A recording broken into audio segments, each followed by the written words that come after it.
Seguir o caminho do dinheiro. A CPI da Covid decidiu focar nos negócios milionários envolvendo o crime da cloroquina no Brasil. A receita da semana incluiu também declarações mentirosas do presidente da República e a confirmação da Copa América, a Copa da Morte no meio da pandemia no país. O Brasil de Bolsonaro mata de vírus, de fome e de tiro. No Rio de Janeiro, mais uma morte absurda. A jovem Kathleen Romeu, grávida, morreu após invasão da polícia militar a uma comunidade na Zona Norte. A boa notícia veio do Peru com a derrota da extrema-direita nas urnas. Eu sou Rodrigo Viana e esse é o Tempero da Notícia, começando agora.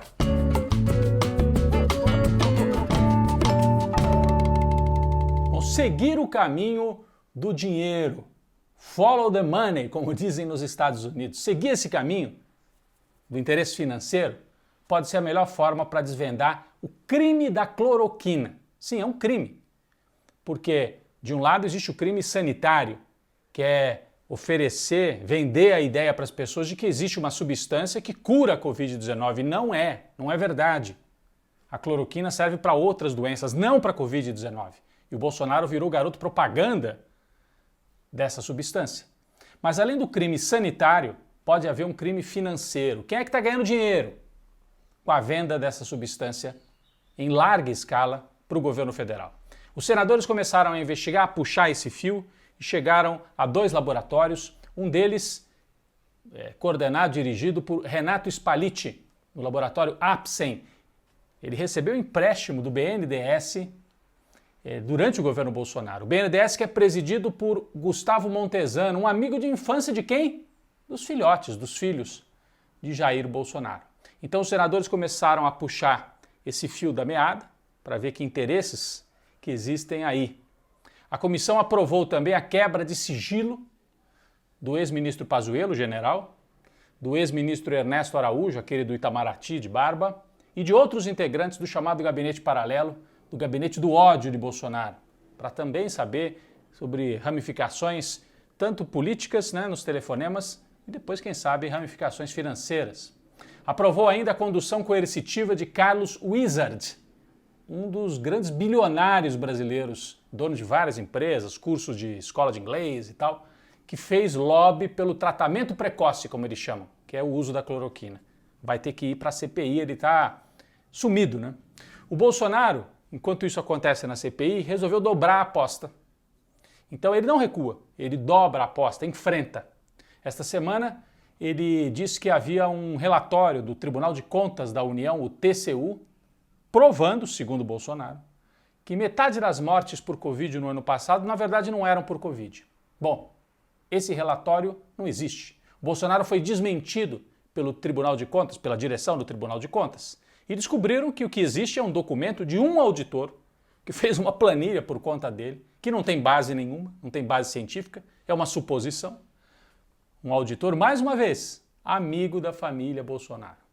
Então, uma jogada ali dentro do TCU para tentar favorecer e dar um discurso para o Bolsonaro, dizer alguma coisa. Não foi tanta morte assim. O TCU desmentiu. O Bolsonaro, mesmo assim, foi para um evento numa igreja em Anápolis, interior de Goiás, e repetiu essa ideia. Diz que as mortes por Covid, uma parte não estão confirmadas, e, de novo, provocou os chineses. Falou em vírus produzido em laboratório, o embaixador da China já teve que responder de novo, ou seja, ele está brincando com a vida dos brasileiros. Nós temos quase 500 mil de mortes e o Bolsonaro segue brincando com a vida e com as mortes de quem já se foi. Bom, e quando eu falo que o Bolsonaro dobra a aposta, ele esta semana entrou num caminho muito perigoso para todos nós. O Bolsonaro decidiu agora fazer o discurso de negação do uso da máscara.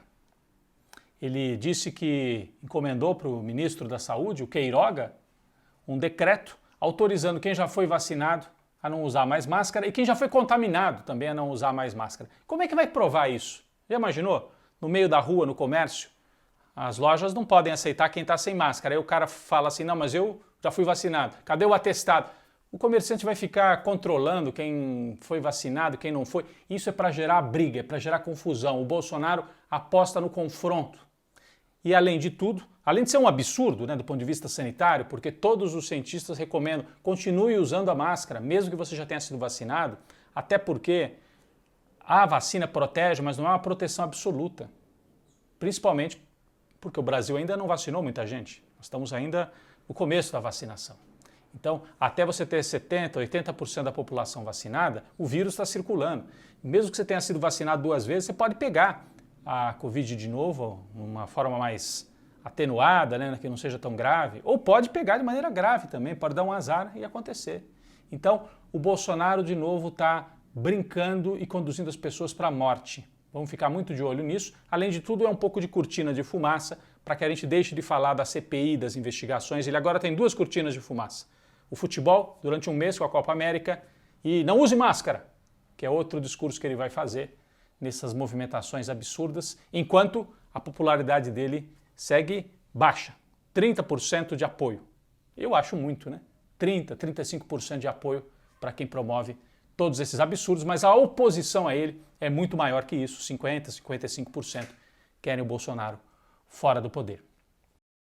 Bom, é uma situação grave, são muitos danos para a democracia, ele dá um discurso assim de negacionismo e também de violência para os seguidores dele, as polícias fora de controle, tão fora de controle, que mais uma vez essa semana no Rio de Janeiro, uma vítima numa comunidade na Zona Norte, a Kathleen Romeu, uma jovem, grávida, foi pega no meio de uma operação da PM, como eles falam, operação de matança, né? Entram atirando a esmo e acertaram essa moça grávida, ela morreu, houve protestos por parte dos moradores, mas enfim, depois da tragédia, do crime do Jacarezinho, mais esse agora com a jovem Kathleen Romeu, que não pode ser esquecido.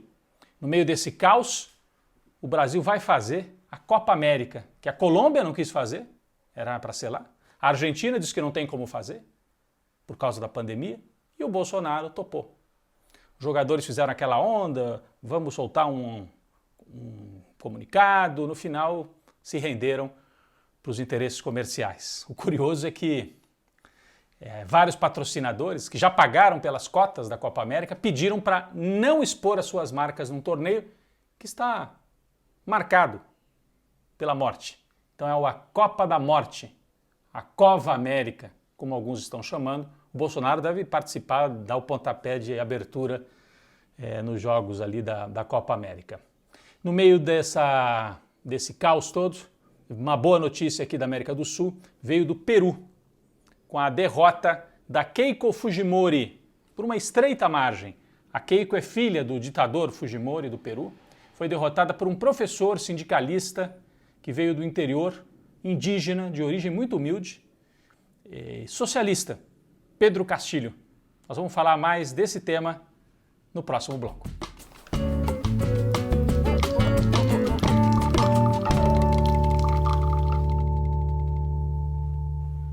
O nosso cafezinho essa semana vai para os camponeses e os mineiros, os trabalhadores, no país vizinho aqui no Peru. Eles garantiram a vitória importantíssima de Pedro Castillo, candidato socialista, indígena, no segundo turno da eleição presidencial. Além da vitória do Castillo, garantiram a derrota da Keiko Fujimori, representante da extrema-direita lá no Peru. Ela é filha do ex-ditador Fujimori. Foram os dois para o segundo turno, a Keiko e o Castillo.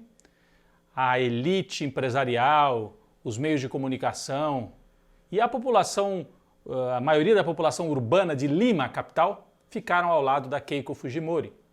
O Pedro Castillo teve uma votação muito forte no interior, de 70 a 30. E em Lima isso se inverteu.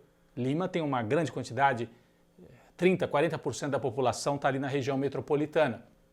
O perfil de Pedro Castillo, ele usa um chapelão, apareceu a cavalo algumas vezes durante a campanha. As pessoas aqui no Brasil ficaram achando, nossa, coisa meio folclórica, andar a cavalo, usar um chapéu.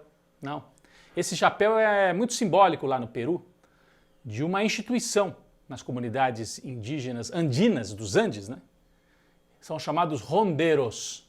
O que quer dizer rondeiro que usa esse chapéu e anda a cavalo? Eles fazem a ronda. É a guarda armada camponesa para se opor a violência policial do Estado e a violência que vinha também do outro lado, durante o período do Sendero Luminoso, daquela guerrilha que havia no Peru. Então os ronderos simbolizam o poder popular, inclusive armado, porque eles faziam essas rondas com o facão, com a espingarda, com o que tivessem. Mas a principal arma do Pedro Castillo é o lápis. Ele fez a campanha o tempo todo com o lápis. É o professor. Lembram que aqui havia o professor Haddad contra o capitão? Lá o professor ganhou, numa margem muito pequena, menos de 0,5% dos votos. E agora a extrema-direita quer fazer um tapetão. A Keiko Fujimori é uma espécie de Aécio Neves, que não quer aceitar o resultado das urnas.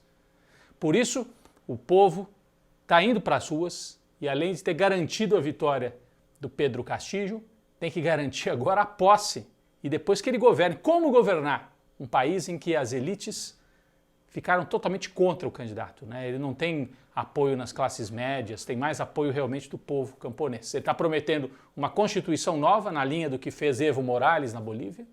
Então vai ser um momento de muita tensão no Peru, que nos últimos anos teve 3 ou 4 presidentes em sequência, eles foram sendo trocados, derrubados, e teve também a Lava Jato peruana, que levou inclusive um ex-presidente da República ao suicídio. Um país com muita instabilidade e agora conduzido por um socialista, Pedro Castillo. Nosso cafezinho para aqueles que lutaram e garantiram essa vitória importantíssima, mostrando uma virada aqui na América do Sul. Um cafezinho para os amigos peruanos.